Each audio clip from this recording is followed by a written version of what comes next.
ये सीरीज को इतना प्यार देने के लिए thank you very much. 20-25 minute वाला सीरीज और इतना मिनट में आपके पूरे चैप्टर को अच्छे तरीके से समझा देता हूं एंड आप लोग बहुत अच्छे तरीके से डीएम करते हो, कमेंट करते हो कि सर मजा आ गया। इसी तरीके से सारे चैप्टर सारे सब्जेक्ट के बताइए, तो ऑल सब्जेक्ट आर्ट्स वालों सब्सक्राइब कर लेना यार, ठीक है, मजा डालोगे। आइए और दूसरा चैप्टर अच्छे तरीके से आपके मनीष रियाज कंप्लीट कराते हैं विथ डेडिकेशन, विथ नेचुरल तरीके से। आज हम लोग पढ़ेंगे ऑर्गेनिक तरीके से, सब चीज याद होगा, टेंशन मत लो। चैप्टर का नाम क्या है? दो ध्रुवीयता का अंत। ध्रुवीयता समझते हो? दो ध्रुवीयता, ये इसका नाम इसलिए पड़ा क्योंकि शीत युद्ध शुरू हो गया था, आपको पता है ना, 1945 से लेके 1991 तक। क्यों कहा गया? क्योंकि पूरा विश्व दो हिस्सों में बट गया था, अमेरिका सोवियत संघ, इसलिए इसको दो ध्रुवीयता कहा गया। चैप्टर फर्स्ट आपने पढ़ा है तो आपको पता होगा। 1991 के बाद 1992 से, मतलब 1991 के बाद ही कह सकते हो कि क्या बन गया, एक ध्रुवीयता देश बन गया, कहोगे ठीक है सर। तो आइए अच्छे से समझते हैं हम लोग। सबसे पहले परिचय। द्वितीय विश्व युद्ध के बाद यानी दूसरा विश्व युद्ध के बाद दो महाशक्तियों में बट गया, यानी पूरा विश्व जो है वो दो महाशक्ति में बट गया। एक संयुक्त राज्य अमेरिका जिसको यूएसए कहा जाता है, और दूसरा सोवियत संघ यूडब्ल्यूएसआर।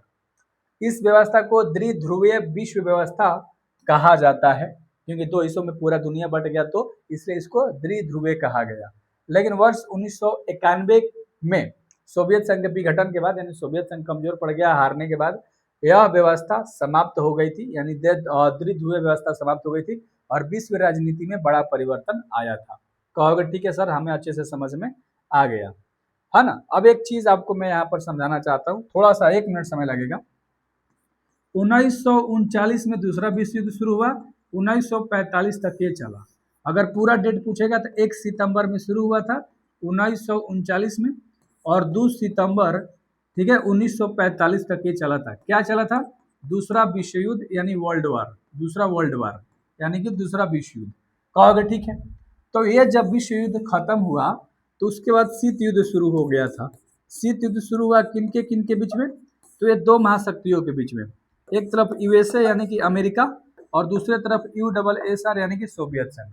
ध्यान से समझना, कब से कब तक? 1945 के बाद 1991 तक ये चला था। एक ऐसा युद्ध था जो कि प्रत्यक्ष रूप से, यानी आमने सामने होकर नहीं लड़ा गया, बंदूक ले बम से, पूछ लेना, मन में लड़ा गया।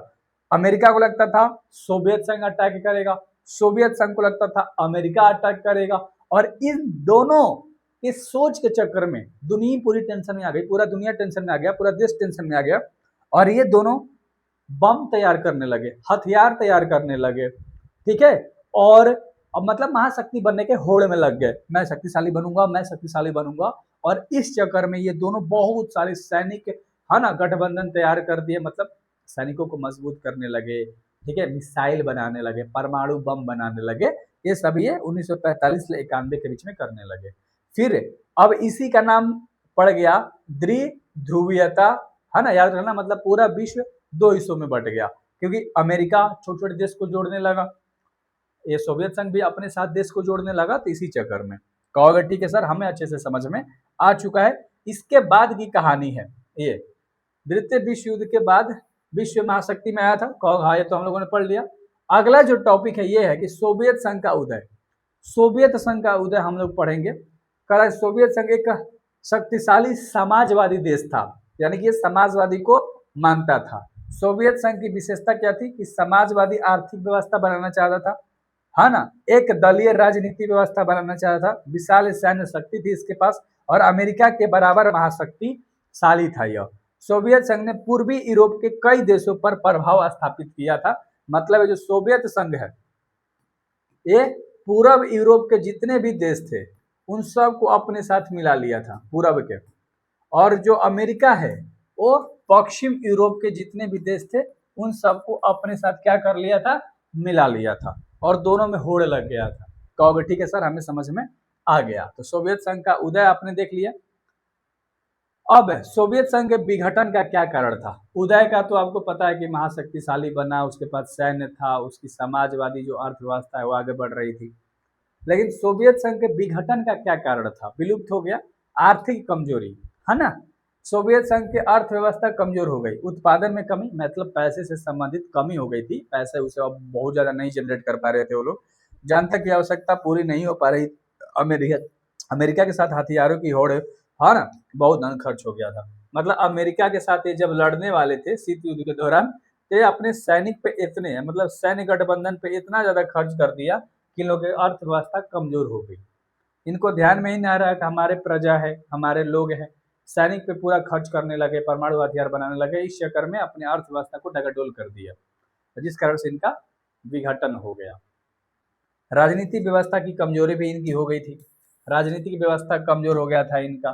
कुछ सत्ता के लोग हाथों में केंद्र, मतलब कह रहे कुछ सत्ता कुछ लोगों के हाथों में केंद्रित थी, लोकतांत्रिक स्वतंत्रता सीमित थी और जनता में असंतोष बढ़ने लगा था, मतलब जनता टेंशन में आने लगी थी, बहुत सारे कारण होने लगे थे। तीसरा, राष्ट्रीयता का भावना, मतलब सोवियत संघ में कई अलग अलग गणराज्य थे, मतलब आजाद देश थे, इन क्षेत्रों में अपनी स्वतंत्र पहचान और अलग देश बनने की इच्छा बढ़ने लगी थी। अगला है कि गोर्बाचेव की नीति दो गो आया था, एगो क्लासनोस्ट और एगो प्रेस्ट्रोइका। ये जो दो गो नीति इन्होंने लाया था, सोवियत संघ नेता जिनका नाम था मतलब मिखाइल गोर्बाचेव, ये इन्होंने सुधार के लिए दो नीति अपनाई थी, याद रख लेना, ठीक है। पहला ग्लासनोस्त, जिसका मतलब होता है खुलापन, जनता को अधिक स्वतंत्रता देना, यानी सोवियत संघ में बहुत ज्यादा स्वतंत्रता दे दी गई थी और सरकार की आलोचना की अनुमति दे दी गई थी, यानी कि जनता को जो मन में आएगा ना जनता वो करेगी, वो सरकार को कह सकती है। तो जनता के मन में फिर भ्रम पैदा होने लगा, संकुच सरकार पे होने लगा इसी नीति के तहत। और प्रेस्त्रैका नीति थी, इसका मतलब है पुनर्गठन, मतलब आर्थिक और राजनीतिक सुधारों में प्रतिक्रिया। एक और नियम लगाए थे कि हमारे आर्थिक और राजनीति में कुछ सुधार आ जाएगा, मतलब हम लोग पैसे अच्छे कमा पाएंगे, हम लोग की राजनीति अच्छी हो जाएगी, ठीक है। उसके बाद इन सुधारों से समस्याएं कम होने के बजाय बढ़ गई और अत्यंत सोवियत संघ टूट गया। कहोगे ठीक है, तो इन दो गो नीति लाई गई कि अच्छा होगा, लेकिन और बुरा हो गया, ठीक है। तो मिखाइल गोर्बाचेव ने दो नीति लाई थी और गड़बड़ा गया था। कहोगे ठीक है सर। तो सोवियत संघ का विघटन हो गया और वर्ष 1991 में सोवियत संघ 15 स्वतंत्र देशों में विभाजित हो गया। शीत युद्ध समाप्त हो गया उसी समय। अमेरिका का सबसे बड़ी शक्ति जो था वो वर्चस्व में आ गया, मतलब अमेरिका सबसे शक्तिशाली बन गया और विश्व राजनीति में नया परिवर्तन आया, क्योंकि ये राजनीति केवल अब अमेरिका के हाथों में हो गई। कहोगे ठीक है, मतलब समझो बस आसान तरीके से। उसके बाद कह रहा है कि दो ध्रुवीयता का अंत। अब दो ध्रुवीयता का अंत तो उसी समय हो गया जब शीत युद्ध खत्म हो गया। कहोगे हाँ जी सर। तो सोवियत संघ के समाप्त होने से अमेरिका और सोवियत संघ के बीच शक्ति संतुलन समाप्त हो गया। इसके परिणाम अमेरिका एकमात्र महाशक्ति बन गया। शीत युद्ध खत्म हुआ, एक ध्रुवीय देश बन गया, तो अमेरिका ही ना विजय हुआ, तो अमेरिका एकमात्र सबसे शक्तिशाली देश बना। समाजवादी व्यवस्था कमजोर हो गई, है ना, मतलब समाजवादी मानता था ना सोवियत संघ, तो हार गया, विघटन हो गया उसका, तो उसकी व्यवस्था कम हो, एक स्वतंत्र देश का निर्माण हुआ, अमेरिका का, बहुत बड़ा शक्तिशाली देश। कहोगे ठीक है सर। रूस का उदय फिर हुआ था। सोवियत संघ के विघटन के बाद रूस उसका सबसे बड़ा, है ना, उत्तराधिकारी बना। संयुक्त राष्ट्र सुरक्षा परिषद का स्थायी सदस्य बना रहा और परमाणु शक्ति बनाए रखी और अपना अर्थव्यवस्था को सुधारने का प्रयास किया। कौन? रूस, याद रख लेना, ठीक है। अगला है नया स्वतंत्र देश। सोवियत संघ के टूटने के बाद 15 नए, मतलब 15 गो नया नया देश बना था। इन देशों के सामने समस्याएं क्या थी? आर्थिक विकास, यानी पैसे से संबंधित विकास करना पहला चैलेंज था। राजनीति स्थिरता, यानी हमारी जो राजनीति है उसको बनाए रखना, और नई विदेश नीति अपनाना या बनाना, तो नया नया विदेश नीति हम बनाएंगे। तो ये सब चैलेंजेस थे। भारत और सोवियत संघ के कैसे संबंध थे, थोड़ा जान लेते हैं। बहुत अच्छे थे सोवियत संघ के साथ, लेकिन उसका विघटन हो गया, कह सकते हो। भारत और सोवियत संघ के संबंध बहुत अच्छे थे। रक्षा सहयोग था, व्यापार था, विज्ञान और तकनीकी में दोनों जुड़े थे, अंतर्राष्ट्रीय मुद्दों पर सहयोग करते थे एक दूसरे के। तो इन मामलों में भारत और सोवियत संघ के अच्छे कनेक्शन थे, मतलब दोनों जगह व्यापार होता था, उधर से इधर, इधर से उधर। रक्षा सहयोग, इधर से उधर रक्षा दिया जाता था, उधर से इधर रक्षा दिया जाता था। विज्ञान और तकनीक, मतलब टेक्नोलॉजी में, है ना, दोनों सपोर्ट करते थे एक दूसरे को। अंतर्राष्ट्रीय मुद्दों पर सहयोग, अंतर्राष्ट्रीय मामले में कुछ गड़बड़ी हो जाए तो एक दूसरे को सपोर्ट करते थे, खड़े रहते थे। सोवियत संघ ने कई महत्वपूर्ण मामलों में भारत का समर्थन किया था। वैश्वीकरण और नए विश्व युग की शुरुआत।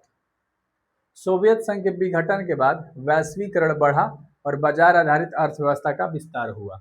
बाजार आधारित, जैसे कि मान लो एक बाजार, यहाँ पर कोई भी देश आएगा अच्छी तरीके से बिजनेस वगैरह ये सब करेगा, ठीक है, सबके लिए खुला खुलापन मिलेगा। तो इस तरीके से अमेरिका का प्रभाव बढ़ने लगा। तो इस तरीके से आपको मतलब इसमें ये समझना था कि जो दो ध्रुवीयता है वो कैसे खत्म हुआ था, शीत युद्ध कैसे खत्म हुआ, उसके बाद कौन वर्चस्व में आया, शीत युद्ध खत्म हुआ तो कैसे खत्म हुआ, उसके बाद एक ध्रुवीय व्यवस्था आ गई। तो ये सब छोटी छोटी चीज़ आपको जानना था और ये चैप्टर बहुत ही ज़्यादा छोटा था, ठीक है। तो मैं उम्मीद करता हूँ कि 20 मिनट में आपको बहुत सारी चीज़ें जानने को मिली हैं। तो अब क्वेश्चन है कि सोवियत संघ का विघटन कब हुआ था। तो सोवियत संघ का विघटन आपको पता है 1991 में, उसके हार के साथ। सोवियत संघ के अंतिम राष्ट्रपति कौन थे? Mikhail Gorbachev. दो गो नीति लाया था, ग्लासनोस्त और पेरेस्ट्रोइका। ग्लासनोस्त का अर्थ क्या है? खुलापन, और पेरेस्ट्रोइका का मतलब क्या था? पुनर्गठन। तो खुलापन का मतलब कि इसमें ना लोगों को स्वतंत्रता दे दी गई थी कि भाई जो मन हो तुम लोग बोल सकते हो सरकार के खिलाफ। और पुनर्गठन का मतलब इसमें चाहते थे कि हमारी आर्थिक स्थिति बन जाए, हम लोग और पैसे उसे कमा पाए, राजनीति हमारी सुधर जाए, लेकिन कुछ नहीं होता है। 1991 में विघटन हो जाता है। CIS का पूरा नाम क्या है? CIS का पूरा नाम क्या है जरा बताना। तो CIS का पूरा नाम है कॉमनवेल्थ ऑफ इंडिपेंडेंट स्टेट, यानी राष्ट्रमंडल स्वतंत्र राज्यों का संघ। और अगला है कि सोवियत संघ के विघटन का सबसे बड़ा परिणाम क्या था? तो ध्रुवीय विश्व व्यवस्था का अंत और अमेरिका का महाशक्ति के रूप में वरना। तो ध्रुवीय जो व्यवस्था थी वो खत्म हो गई और अमेरिका वर्चस्व में आ गया। अगला है क्विक रिवीजन के लिए मैंने यहाँ पर लिख रखा है ताकि आपको जल्दी से याद हो जाएगा। सोवियत संघ का विघटन कब हुआ था? तो अंतिम सोवियत राष्ट्रपति कौन था? Mikhail Gorbachev. सुधार नीति 2 लाया था और नए देश कौन बने थे? 15 गो और नए देश बने थे। किसके? सोवियत संघ के विघटन के साथ ही 15 गो नए गणराज्य देश बने थे, स्वतंत्र देश बने थे। कहोगे हाँ जी सर। तो मैं उम्मीद करता हूँ कि आपको ये अच्छे तरीके से चैप्टर समझ में आ गया होगा। अगर समझ में आ गया है, ठीक है, तो आप लोग हमारे 999 रुपये वाला ऑफर को 799 रुपये में ले सकते हैं हमारे 100 बैच में जुड़कर, ठीक है। आप इस नंबर पे व्हाट्सएप करोगे तो आपको इतना में मिल जाएगा बैच, ठीक है। Subjective objective VVI question guide मिलता है, test VVI question PYQs model quizzes आप दे सकते हो। हमारे ऐप का नाम है, तो ये ऐप का नाम है।